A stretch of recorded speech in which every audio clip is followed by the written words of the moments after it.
Hi കൂട്ടുകാരെ, പുതിയൊരു വീഡിയോയിലേക്ക് എല്ലാവർക്കും സ്വാഗതം. അങ്ങനെ സത്യങ്ങളെല്ലാം മഞ്ജു അറിഞ്ഞിരിക്കുന്നു കേട്ടോ. തൻ്റെ ജീവിതം തകർത്തതും ഇത് നാടകമായിരുന്നു, ഗിരി പാവമായിരുന്നു എന്നുള്ള സത്യങ്ങളൊക്കെ ഭാനുവതി അമ്മ തുറന്ന് പറയുമ്പോൾ പിന്നീട് ഭാനുവതി അമ്മ ഒരു കാര്യം കൂടി പറയുന്നുണ്ട്, അബിയെ കൊന്നത് ഇവളാണെന്നുള്ള സത്യം കേട്ടോ. അങ്ങനെ ഗിരിയിൽ നിന്ന് വേണ്ട ശിക്ഷ കിട്ടുകയാണ് ഈ പറയുന്ന പ്രീതി കേട്ടോ. പ്രീതിക്ക് കണക്കിന് കൊടുക്കുന്നുണ്ട്. കാരണം നോക്കി അടിക്കാൻ ഒരുങ്ങുമ്പോൾ പ്രീതിയുടെ ദേഹത്തോട്ട് ഗിരി തൊടില്ല. എന്നിട്ട് ഗിരി പറയണേ, അവളെ തൊടാൻ പോലും പറ്റത്തില്ല, അതുകൊണ്ട് മഞ്ജു നീ കൊടുക്കെന്ന് പറഞ്ഞ് മഞ്ജുവിനെ കൊണ്ട് ഒരുപാട് അടികൾ കൊടുക്കുന്നുണ്ട് കേട്ടോ.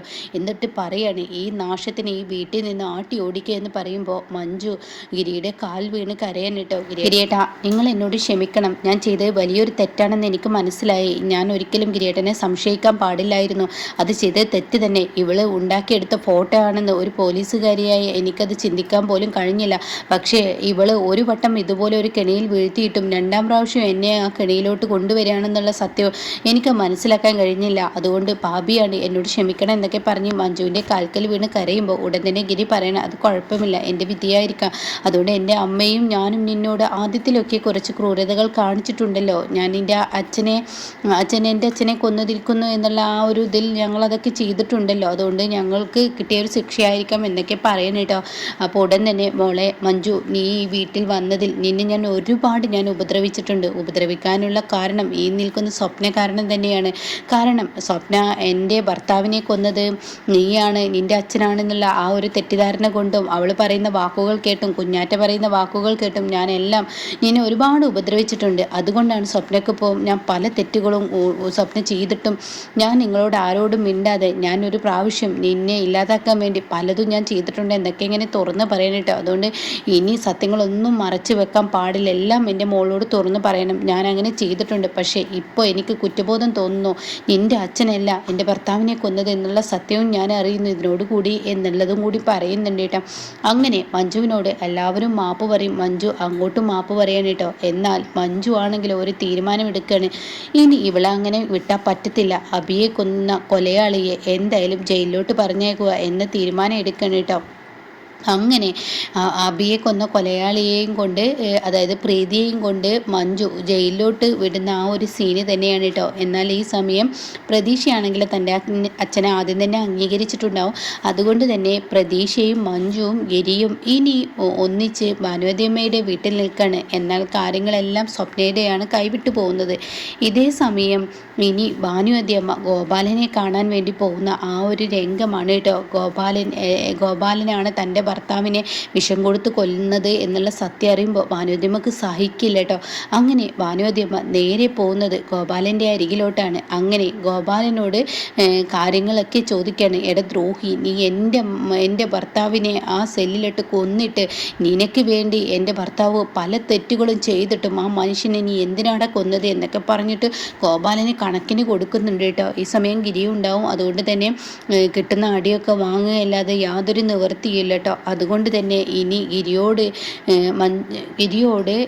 ഭാനുവതിയമ്മ ആവശ്യപ്പെടാണ്, എടാ നീ ഇയാളെ ഇനി എന്തായാലും പുറം ലോകം കാണിക്കാൻ പാടില്ല. അതുകൊണ്ട് തന്നെ ഇയാൾക്കെതിരെ എന്തൊക്കെ തെളിവുകളുണ്ടോ അതെല്ലാം നിരത്തണമെന്ന് ഗിരിയോട് ആവശ്യപ്പെടുകയാണ്. അങ്ങനെ ഭാനുവതിയമ്മ ഗോപാലൻ നല്ല കണക്കിന് കൊടുത്ത് തന്നെ അവിടെ നിന്നും പോകുമ്പോൾ ഗിരിയോട് ഇക്കാര്യം ആവശ്യപ്പെടുമ്പോൾ ഗിരി ശരിയെന്നും പറഞ്ഞ് തൻ്റെ വീട്ടിലോട്ട് പോവാണ് കേട്ടോ. അങ്ങനെ മഞ്ജുവിനോട് ഉണ്ടായ കാര്യങ്ങളെല്ലാം പറയാണ്. അതായത് ഗോപാലന് ബിസിനസ്സിൽ എവിടേക്കാണ് കൃത്രിമങ്ങൾ ചെയ്യുന്നതെന്നും ഏതൊക്കെ ഗോഡൗണിലാണ് ഓരോന്ന് കൊണ്ടേയിടുന്നതെന്നും അതുമാത്രമല്ല തൻ്റെ അച്ഛനെ കൊന്നതും ഗോപാലനാണെന്നും എന്നുള്ള ആ സത്യങ്ങളും അതുപോലെ തന്നെ ഈ കത്തി കുഴിച്ചിട്ട് ആ ഒരു എല്ലാം മഞ്ജു തെളിയിച്ചിട്ടുണ്ടല്ലോ. അങ്ങനെ എല്ലാ സത്യങ്ങളും തുറന്ന് പറയുമ്പോൾ ഇനിയൊരു കോടതി കൂടലും മജിസ്ട്രേറ്റായ മുകുന്ദനെ കാണിക്കലൊക്കെ ഉണ്ട് കേട്ടോ. അങ്ങനെ ഗോപാലൻ്റെ മകനും ശിക്ഷ നൽകാണ്.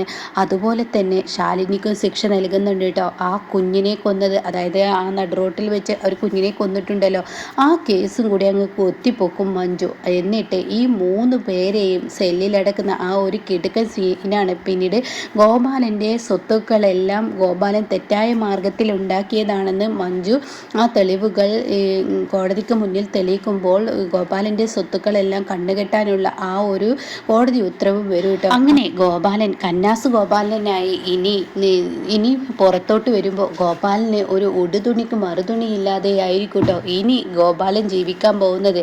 ഇതേ സമയം മഞ്ജുവും ഭാനുമതി അമ്മയും അതുപോലെ തന്നെ ഭാനുമതിയമ്മയും അതുപോലെ തന്നെ ഗിരിയൊക്കെ നല്ല ഹൈ ലെവലിൽ എത്തിയിട്ടുണ്ടാകും. ഗിരി വലിയൊരു ഉയർന്ന സ്ഥാപനത്തിൻ്റെ ഒരു മുതലാളിയായി മാറുകയും മഞ്ജു ആക്കിയെടുക്കുകയൊക്കെ ചെയ്യും കേട്ടോ. അത് കുറേ വർഷങ്ങൾക്ക് ശേഷം എന്ന് പറഞ്ഞ ടപ്പേ എന്ന് പറഞ്ഞതുപോലെ നമുക്ക് മുന്നിൽ അങ്ങ് കാണിക്കും. അങ്ങനെ ഗിരി വലിയൊരു ഉയർന്ന സ്ഥാനത്തോട്ട് എത്തുകയും പിന്നീട് ഗോപാലനെ ഗിരിയുടെ കമ്പനിയിലോട്ട് പണിക്കാരനാക്കാൻ വരുന്ന ആ ഒരു സീനൊക്കെ ഉണ്ട് കേട്ടോ. അപ്പോൾ എന്തായാലും സ്വപ്ന പിന്നീട് ആർക്കും വേണ്ടാത്തവളായി മാറുകയാണ്. സ്വപ്നയെ ഭാനുമതി അമ്മ ഇനി പഠിപ്പിക്കുകയാണ്. ഒരു അമ്മ മകളെ വളർത്തേണ്ടത് എങ്ങനെയായിരുന്നു എന്നുള്ളത് നിന്നിലൂടെ ഞാൻ പഠിച്ചടി. ഒരിക്കലും നിനക്ക് സ്നേഹം തരാൻ പാടില്ലടി. പെമ്മക്കൾ ഉള്ളത് ഒരു അമ്മക്ക് തണലായിരുന്നു. പക്ഷെ നിന്നെപ്പോലെ ഒരു രാക്ഷസിയെ വിശ്വസിക്കാൻ കൊള്ളാത്തവളാണ്. അതുകൊണ്ട് ഈ വീട്ടിൽ നിന്ന് നിന്നെ ഇറക്കിവിടാൻ പറ്റത്തില്ല. കാരണം എൻ്റെ ഗർഭപാത്രത്തിൽ നീ ജനിച്ചത് കൊണ്ട് തന്നെ നിനക്ക് എന്തെങ്കിലും ആപത്ത് സംഭവിച്ചാൽ എനിക്ക് വേദനയുണ്ടാവും എന്നൊരു തോന്നൽ നിന്നിലുണ്ടായി. പക്ഷേ അതുകൊണ്ട് തന്നെ ഞാൻ ഇറക്കി വിടാത്തത്. എനിക്ക് വേദന തന്നെയാണ്. എൻ്റെ മകളെ എവിടെ പോയി നശിച്ചാലും എനിക്ക് വേദന തന്നെ. അതുകൊണ്ട് മാത്രമാണ് എനിക്ക് ഈ വീട്ടിൽ ജീവിക്കാൻ ഞാനൊരിടം തരുന്നത്. പക്ഷേ ഞങ്ങളുടെ വീട്ടിലെ എന്തെങ്കിലും ഒരു കാര്യത്തിൽ ഇടപെടാനോ ആരോടുമായി സംസാരിക്കണോ ഒന്നും തന്നെ ഇനി നിനക്ക് അർഹതയില്ല എന്ന് പറയണേട്ടോ. അങ്ങനെ പിന്നീട് ഒരുപാട് വേദനകൾ സ്വപ്നയ്ക്ക് അവിടെ സഹിക്കേണ്ടി വരും. പിന്നീട് ഭാനുമതി അമ്മ ആവശ്യപ്പെടുകയാണ് സ്വപ്നയ്ക്ക് ചേർന്നൊരു ബന്ധമുണ്ടാക്കിയെടുക്കാൻ ഒരു പാവപ്പെട്ട ഒരു ചെറുക്കനെ സ്വപ്നയ്ക്ക് വേണ്ടി കണ്ടെത്തുന്നുണ്ട്. അവൻ്റെ കഴുത്തിലോട്ട് താലി കെട്ടിക്കുന്നുണ്ട് കേട്ടോ. അങ്ങനെ ആ ഒരു വീട്ടിൽ ഒരുപാട് ദുരിതങ്ങൾ അനുഭവിച്ച് സ്വപ്ന പണക്കാരനെ ആഗ്രഹിച്ച സ്വപ്ന ഒരു പിച്ചക്കാരനെ എന്ന പോലെ പാവപ്പെട്ടവൻ്റെ വീട്ടിൽ താമസിക്കുന്ന സ്വപ്നയെ ആക്കി മാറ്റുകയൊക്കെ ചെയ്യുന്നുണ്ട് കേട്ടോ. അപ്പോൾ എന്തായാലും ഈ സീരിയൽ കഴിയുമെന്ന് പറയുന്നു. അതിലെത്രത്തോളം ശരിയുണ്ടെന്ന് ആർക്കും അറിയില്ല. അപ്പോൾ അതുകൊണ്ട് തന്നെ എന്തായാലും ആ സമയത്ത് വേറൊരു സീരിയലും വരുന്നുണ്ട്. അപ്പോൾ എന്തായാലും ഇനി സത്യങ്ങളെല്ലാം അറിഞ്ഞിട്ട് തന്നെയാണ് അവസാനിപ്പിക്കുന്നത്. ഗിരിയും മഞ്ജുവും ഒന്നിക്ക് തന്നെ ചെയ്യുകയും പ്രീതി തൻ്റെ കുഞ്ഞിനെ നശിപ്പിച്ചതിൽ തനിക്ക് കുറ്റബോധം കൊണ്ട് പ്രീതിനെ നേറും കേട്ടോ. കാരണം പ്രീതിയുടെ അച്ഛനും നഷ്ടപ്പെട്ടു, ബന്ധുക്കളും നഷ്ടപ്പെട്ടു, കാനഡയിലുള്ള ജോലിയും നഷ്ടപ്പെട്ടു, തൻ്റെ വയറ്റിലുണ്ടായിരുന്ന ആ കുഞ്ഞും പോയി. ഇനി പ്രീതിയുടെ ഭർത്താവായ അവൻ്റെ മുന്നിലോട്ട് പ്രീതി വീണ്ടും ചെന്ന് പൊട്ടിക്കരയുന്ന ആ ഒരു സീനൊക്കെ ഉണ്ട് കേട്ടോ. അങ്ങനെ അവനോട് താൻ ചെയ്ത തെറ്റുകളെല്ലാം ഏറ്റുപറയുക, എനിക്ക് പറ്റിയ തെറ്റാണ്, അതുകൊണ്ട് നിങ്ങൾ എന്നെ സ്വീകരിക്കുമോ എന്നൊക്കെ പ്രീതി ഒരുപാട് പ്രാവശ്യം ആവശ്യപ്പെടുമ്പോൾ പിന്നീട് അവൻ സ്വീകരിക്കുന്നുണ്ട് കേട്ടോ. അത് മഞ്ജുവിൻ്റെ ആവശ്യപ്രകാരം തന്നെയാണ് അത് സ്വീകരിക്കുന്നത്. മഞ്ജു പറഞ്ഞത് പ്രകാരം തന്നെയാണ്. കാരണം ശിക്ഷകൾ അനുഭവിച്ച് പ്രീതി പുറലോകത്തോട്ട് വരികയും പിന്നീട് പ്രീതിക്ക് ആരുമില്ലെന്നറിയുമ്പോൾ അവൾ നല്ലവളായെന്ന് മനസ്സിലാക്കുമ്പോൾ എന്തായാലും പ്രീതിക്ക് അവൻ്റെ കൈകളിൽ പിടിച്ചു കൊടുക്കുന്നുണ്ട്. താൻ ഇത്രയും നാളും വെറുതെയായിരുന്നു. തന്നെ സ്നേഹിക്കപ്പെടാത്തവൻ്റെ സ്നേഹം പിടിച്ചു മേടിക്കാൻ പാടില്ലായിരുന്നു എന്നും തൻ്റെ കുഞ്ഞ് നഷ്ടപ്പെട്ട ആ വേദനയെ നീറി മരിക്കുന്ന പ്രീതിയായിരിക്കും കേട്ടോ. ഇതുപോലെ തന്നെയാണ് ഇനി സ്വപ്നയുടെ ജീവിതവും വരാനിരിക്കുന്നത്.